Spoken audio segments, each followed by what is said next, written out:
Coming up on Piano Teaching Success TV.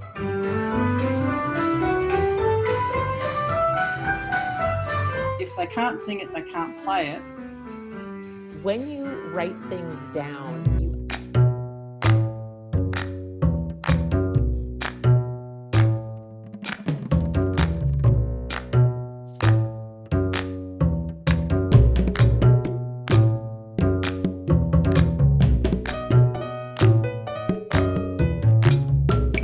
Welcome to episode 2, Piano Teaching Success TV.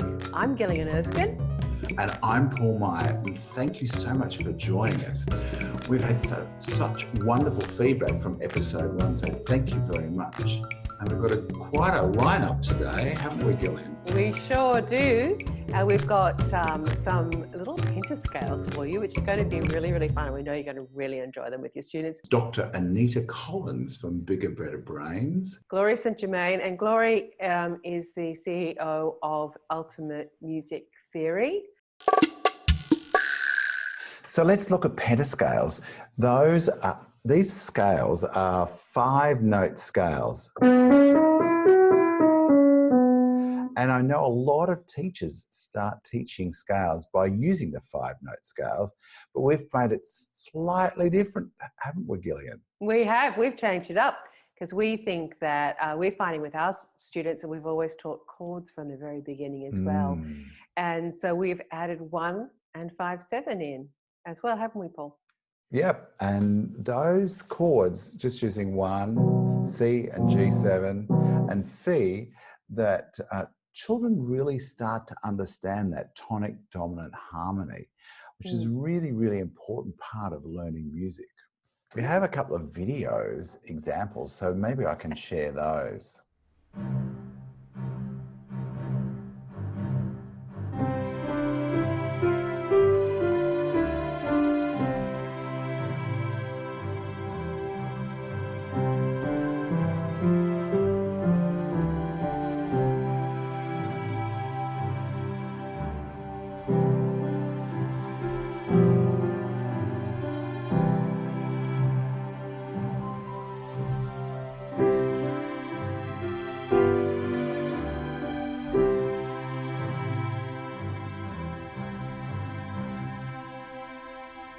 Did you notice it has both the melody, right hand, and then left hand, and then the chords left hand, and then right hand. And the reason that we always do our chords with our left hand is because the chords, often we'll have chords in our left hand, but also our fingers are stronger to play those chords if you are playing 5/7 with your left hand first, because in your right hand you've got using the weakest 2 fingers to play those 2 notes. So I always encourage my students to play chords in their left hand first because it seems to be a little bit easier. And it is so good to play chords in the right hand, because as the students go on into more difficult repertoire in 4, 5, 6, 7, intermediate and advanced students, lot of right-hand melodies or fast passages are either scale-based, or they are often, like your little Mozart things, are often based around a chord. And if your students have got that in the neurology, they will just whiz through these pieces and learn them so quickly and understand. Let's have a look at that pentascale book that we've put together that you can download. It's free to try it out. So I've got a cute little cover. And then we go into setting yourself up correctly, because these pentascales come with 3 backing tracks. Yeah. And so you need to set yourself up correctly. We suggest a tablet or iPad and a good quality speaker. And in the pack, you get a whole heap of cards that you can cut up and put in your origami pockets. And then once you log in, you can access the C major, and you can see there's 3 little recordings. Here are the pentascales. The right hand, then we have the left hand, and then we've got hands together, and then we've got the chords. And you'll see the little green dots, that means right hand chord, left hand chord. and then down the bottoms together. Now, you'll have a look when you see this. If you've got little ones, you really just want to be looking at the shape, the outside notes. So C and G and B and G for 5, 7. But if your children are older, your students are a little bit older and they can cope with or got the hand dexterity for the 3-note chords, well, that's where you can play the 3 notes. So we grade out that middle note just in case they're too little for it. We've also included a piano teacher arrangement. So if you have a second instrument that you can actually play along with your students. And then here are the cards. So what I really love about this, Paul, is that it breaks kids out of the whole, I got to read a note and I got to play that note and that note equals that thing on there. It's really keying them into patterns. Yes. So, and that's where these little flashcards are fantastic. This one is left hand, then right hand, then left hand, then hands together. And here's there's one a combo. So the left hand is a chord, then the right hand we play the melody, and then very tricky. Left hand chords, right hand melody. See, this is where your grade 4 students could do this and it would be challenging. And then of course we finish off both hands playing the melodies. So these are the little scale origami pockets. And they're really simple. So once you cut them out, you can just fold them together. There's a fold guide. There's a folding guide. And they're so cool. And the kids love them. I've been using these with my students. Makes such a difference. I have another one here, which has got the combo in it. So what style backing track have we got on this one? Oh, the harp one. It's called the Harp Extravaganza.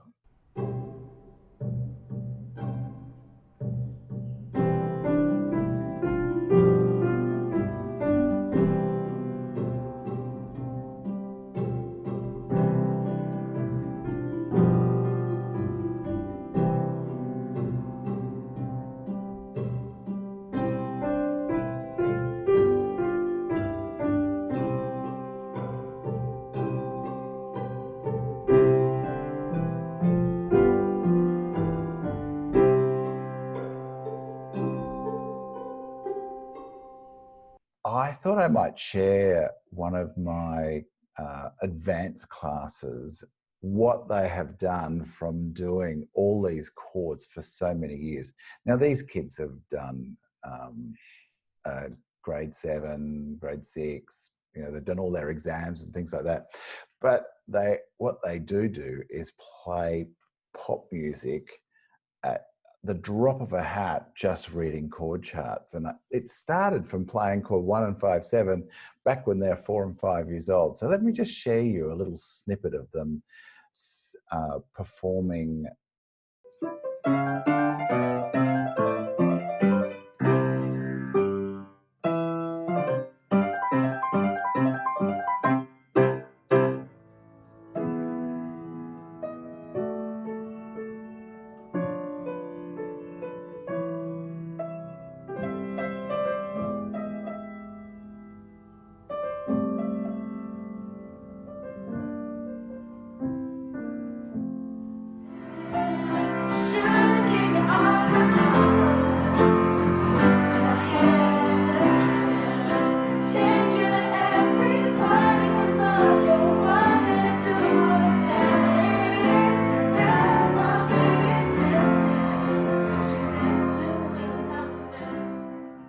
Did you notice me trying to keep up with them? I noticed all the devices. Someone had a phone, you had an iPad, and everybody knew, just worked it out. A lot of teachers really know, the students these days do want to play with these chords, and a lot of teachers don't really know how to get there, and so here's how to get there. Here's the first step. The piano scales for beginner piano are completely free. If you'd like a copy, just head over to pianoteachingsuccess.com. These are such fun and they're so good for the students to do. So we really hope you have lots of fun with them. And please let us know how you're going with them. And if you've got any dramas, let us know that too. We made this so people could try it out, and it's completely free of charge. So log on in and see what you think. As Gillian said, let us know.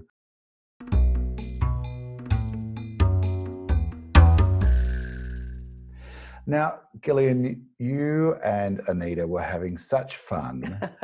We were talking about Anita's big dream. She has a huge passion for what she does, and she's got a very, very big dream, which we talked to her about to her. Because you got a pretty big dream.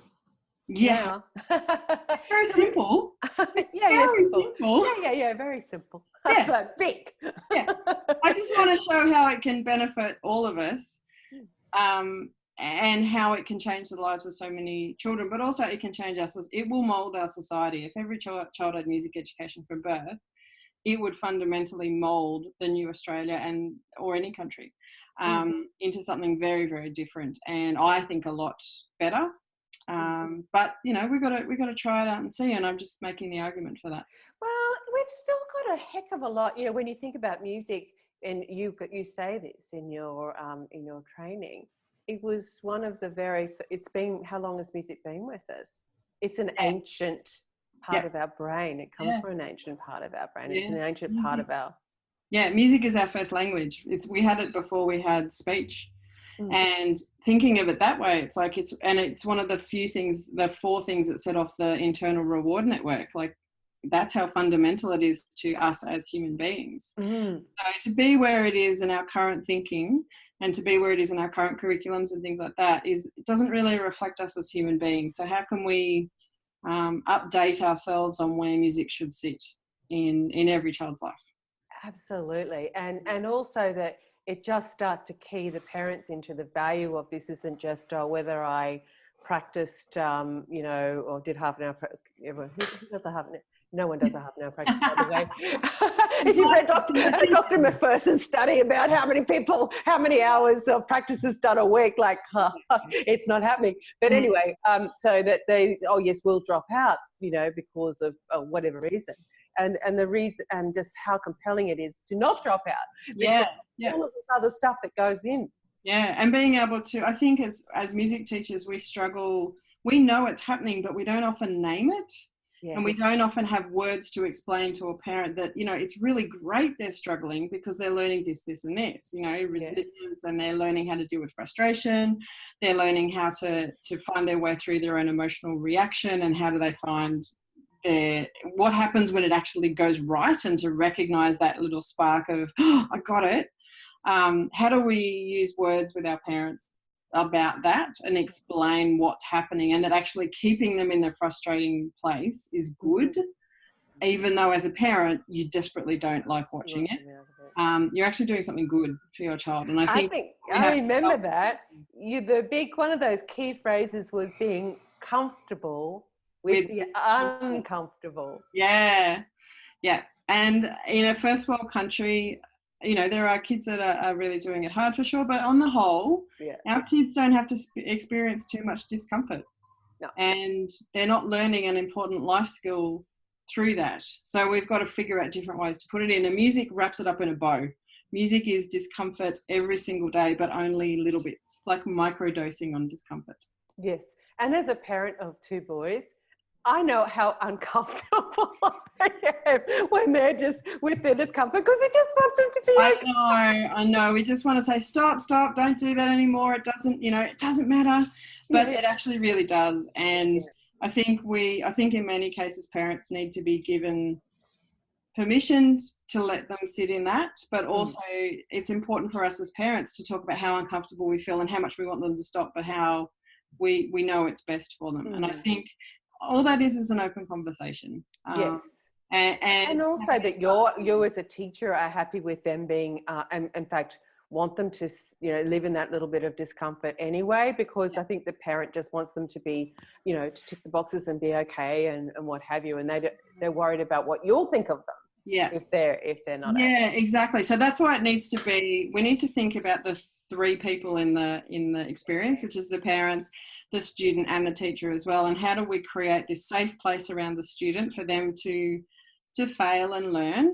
And how do we also create a safe space for both the teacher to get frustrated sometimes, and the parents to get frustrated and worried, but also know that it's okay. And I think we have a privileged position. We get to be so important in these students' lives. And we get to, in many cases, be a very, very constant adult, or, you know, as constant as sort of an aunt or an uncle, for example. Yes. And it's important that we recognise that, so that it's an ongoing relationship over years, and how do we build that, so that we can talk about the hard stuff and the great stuff. I was listening to your interview with Anita Holman in, I think she's in Britain somewhere. It could be in Wales. You said, you know what? Orphan Kadai really knew what they were doing. Why? Well, what was interesting to me is when I went through the research, and as a music teacher, I was really interested in what was in the music interventions. And what an intervention is basically a music program. You know, how were they teaching music, whether it was on an instrument or singing or whatever. And when you start reading across all the research, I started to put together what are the ingredients of a music education that has cognitive benefits. Because you can have a music education that doesn't. And I said, what are the things that need to be put together? And it was really funny. What the three that come to mind straight away is there needs to be an instrument, there needs to be singing, and there needs to be moving. It's about why it works. We've always known it works, but we've figured it out through trial and error. We've just got a whole bunch of neuroscientists who are now saying, oh, and this is why it works. So yeah, it's about, it has these ingredients in it, and the instrument, the singing, and the moving is really, really important. Very prevalent in when we teach younger kids, but it kind of gets lost in a couple of different places. I'm a concert band conductor. There is, in traditional pedagogy, in the traditional way you take a concert band, there's no singing and there's definitely no moving. We sit and we play. Can we have a conductor? But where's the singing, where's the moving? And it was one of the things I did as a little experiment, to have more singing in my concert band than playing. And we do lots and lots of moving as well. And that it was a revelation to me, because now I don't have to worry about tuning with these kids, because if they can't sing it, they can't play it. And I get them to sing it in tune and they play it in tune. So it's just really simple, but wouldn't have thought about it beforehand. Exactly, and that's the same with so many pedagogies.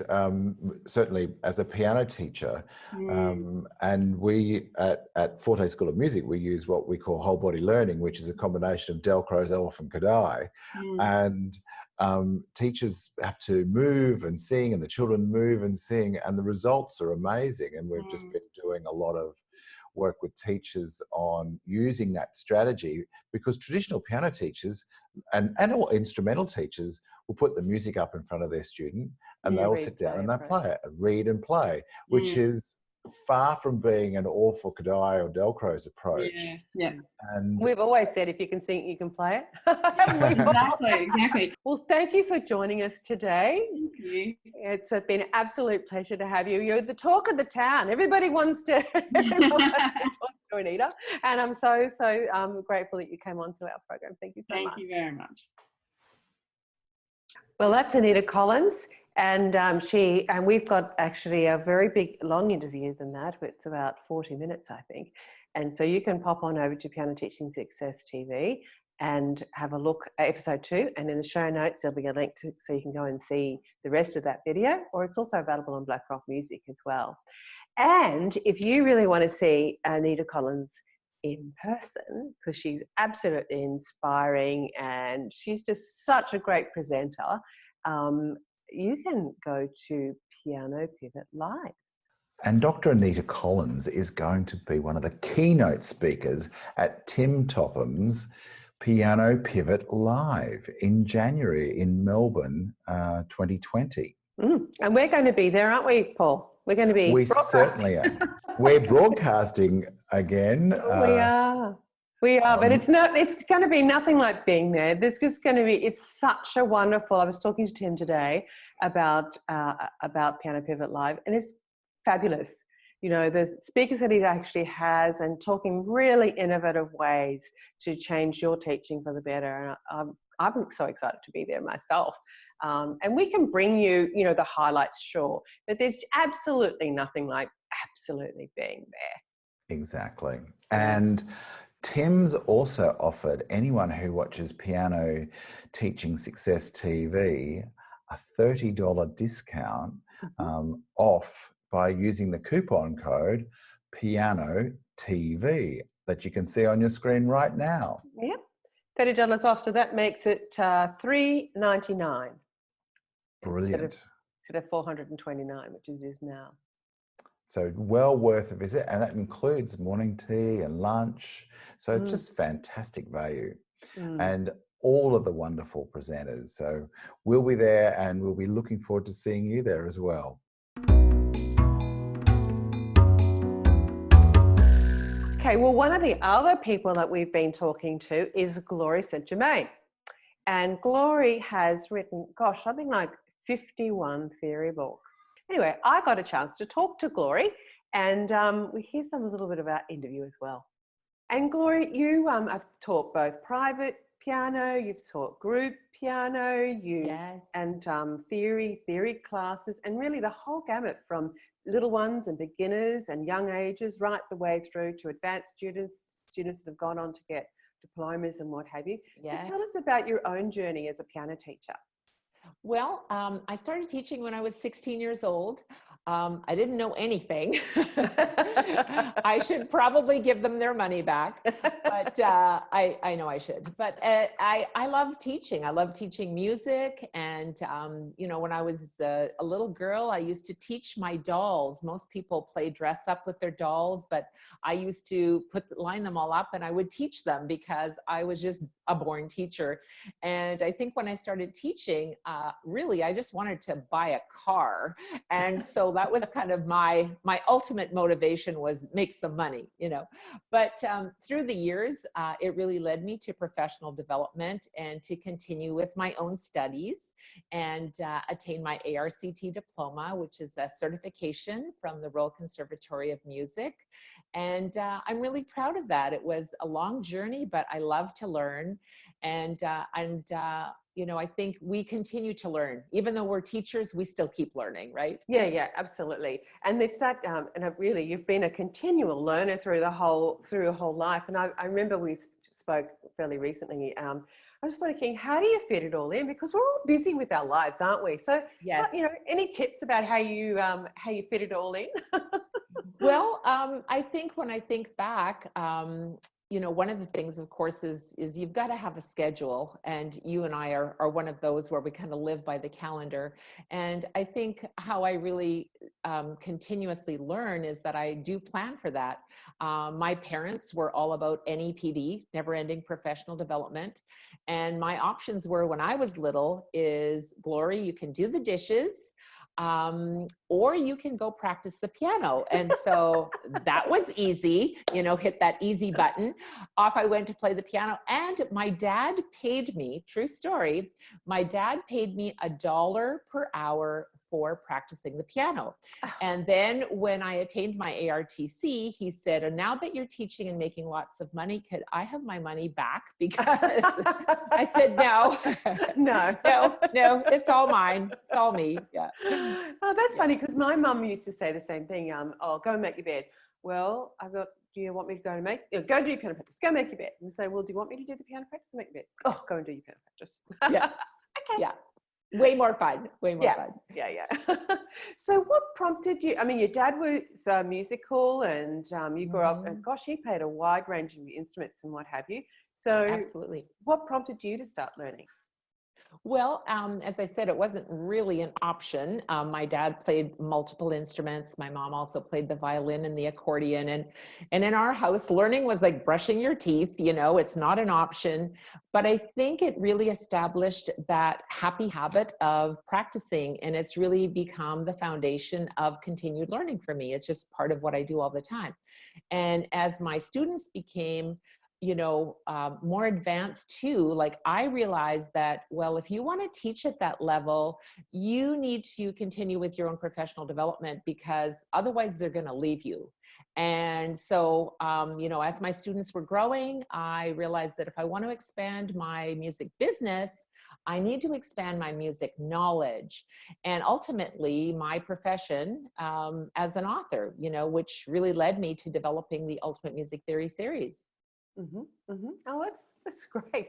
And you're really good at sharing all of your learnings through your series, and you've put a whole range of courses together as well. Yes. And I'm very lucky because I've been doing your course for the teacher certification, ultimate music theory certification course. Yes. But you've written really about 50 books, is that right? Right. You know, it's funny you said that, Gillian, because I remember when Sheila and I actually counted, and, you know, sometimes you work as you do and you don't even realize either how many students you have or all of that. And the Ultimate Music Theory program really, yay, is now 51 books and counting. We're not done. Yes, we're not done. My writing partner and editor, UMT examiner, Sheila McKibben-Uren, and I, we're really passionate about providing those easy to understand theory books. And we really want to help students learn. I mean, it's the universal language. It doesn't matter what country you live in. When you open up a music book, you're reading notation. And the other thing we're passionate about is really supporting teachers with continued education and teaching resources. So we got you covered. Rhythm is one of the things that is done so badly. It's all the way through. And it does take some little kind of strategies like what you're doing, like let's put the beats up the top, and let's and you know, the strong weak medium, and just use some simple steps to go through that make sure we get it right. And I think one of the other things I really like is that you very much, this isn't what you make us do, but the circle of fifths, and you're very and there's a number of you have like a map, isn't it? Yes. Each level that we have to write out, that all your students write out. And it's just one of those things where you learn to draw, you know, a keyboard so that they can work some stuff out. We do the same thing in our music fundamentals. There's some basic things that they do that helps them remember, and it just reinforces the learning, which is really great. And I think it helps them have that understanding too, because when you open a music book, you know, whether you're playing the piano or you're, you know, playing any instrument for that matter, you need those tools. And sometimes the musicians, jazz musicians, or, you know, even if you're improvising, you know, you have to know the pocket, like where is the groove? How can I understand that? And if you have the fundamentals of theory knowledge, then your musicianship skills are just going to soar. It's just going to be so much easier for you to learn, speak the language. And especially now, I mean, you're, you know, in Australia and I'm here in Canada. And when you and I get together and in Chicago and have our own little jam session, like we'll speak the same language, because that's the great thing about musicians. You know, we've got one language and we know how to connect.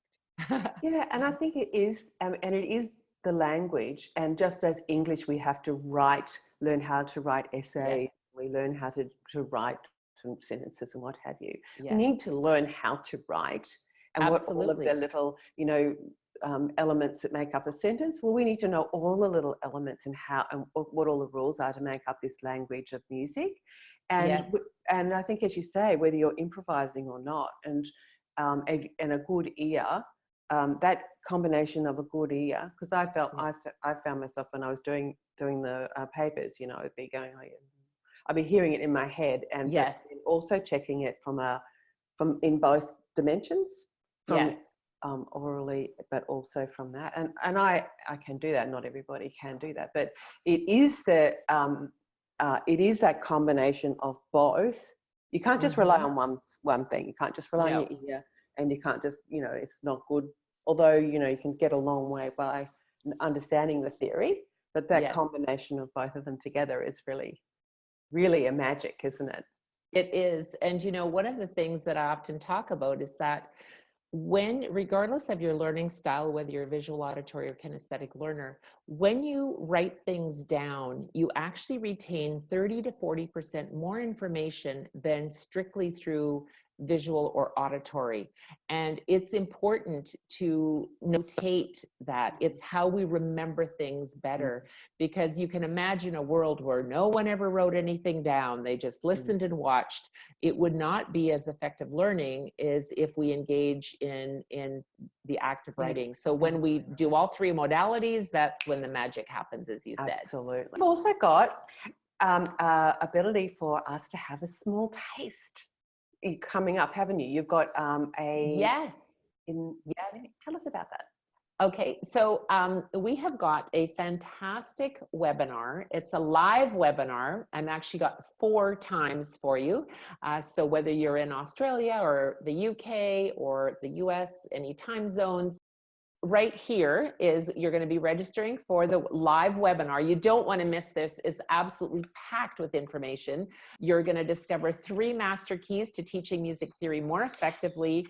Where I'm going to be going over how to teach music theory in a really fun and effective way. I'm also going to share 3 of my best mnemonic devices. They're little theory secrets, and why you need them. And of course, that's Thank you so much for being with us today, Gloria, and sharing this with us.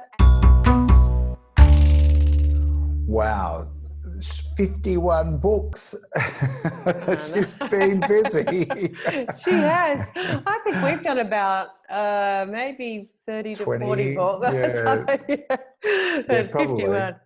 51 is pretty amazing. So you had a much longer interview as well. We have cut that right down to 10 minutes, but I think you were on the phone for maybe 50 minutes with Gloria. So there's a huge amount of information in your interview. So that will be also in the show notes, link to the show notes, and also her webinar that's coming up in November. Hop onto it. It's completely free, and you'll just see how experienced she is. And there's so much to learn from Gloria. She has got such a depth and breadth of experience. And it's for free. So please hop onto that. We'll put the link again. We'll put it down here, but we'll also put it in the show notes as well, so you can go in and register for that. Cool. So thank you very much for watching, and we'll see you next time. Bye-bye. Bye.